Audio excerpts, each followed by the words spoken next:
আরজিকর কাণ্ডের মাঝেই ১ বছর ধরে শারীরিক ও মানসিক নির্যাতনের অভিযোগ কেন্দ্রীয় বিশ্ববিদ্যালয় বিশ্বভারতীতে। বিশ্বভারতীর নৃতত্ত্ব বিভাগের গবেষক ছাত্রীর হাতে পোস্টার নিয়ে উপাচার্যের দফতরে অবস্থানে বসল।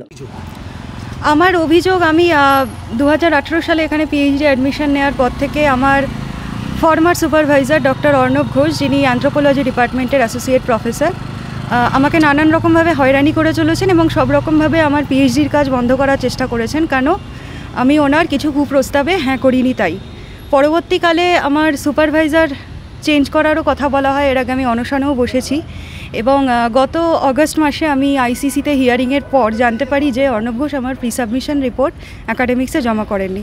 তখন অলরেডি 1.5 বছর হয়ে গিয়েছে। বিগত 1 বছর ধরে আমি বারবার করে সবাইকে রিকোয়েস্ট করেছি আমার প্রি সাবমিশন রিপোর্ট জোগাড় করুন, কিন্তু কেউ কোনো রকম ব্যবস্থা নেয়নি।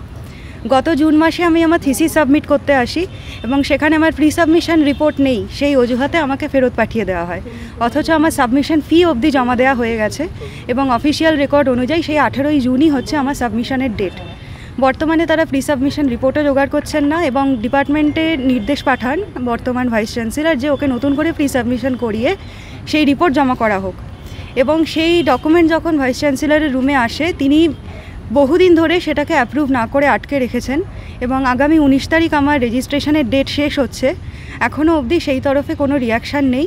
এবং যতদূর আমার মনে হচ্ছে, যদি কোনো রকম ব্যবস্থা না নেওয়া হয় তাহলে বিগত 6 বছর ধরে আমি যে পিএইচডি রিসার্চ করেছি সেটা আর আমার জমা করা হবে না। এবং অলরেডি 3 বছর ধরে আমি আমার রেডি থিসিস নিয়ে বসে রয়েছি। এটা ভীষণভাবে আমার কেরিয়ারকেও এফেক্ট করছে। বিশ্বভারতীর উপাচার্য, আচার্য, রেজিস্ট্রার সকলকে করেছি, সকলকে। এখনও অবধি আমি জাতীয় এবং জাতীয় মহিলা কমিশনের অভিযোগ জানিয়েছি, উইমেন্স কমিশন অফ ইন্ডিয়াতে জানিয়েছি, সেখান থেকে 5 বার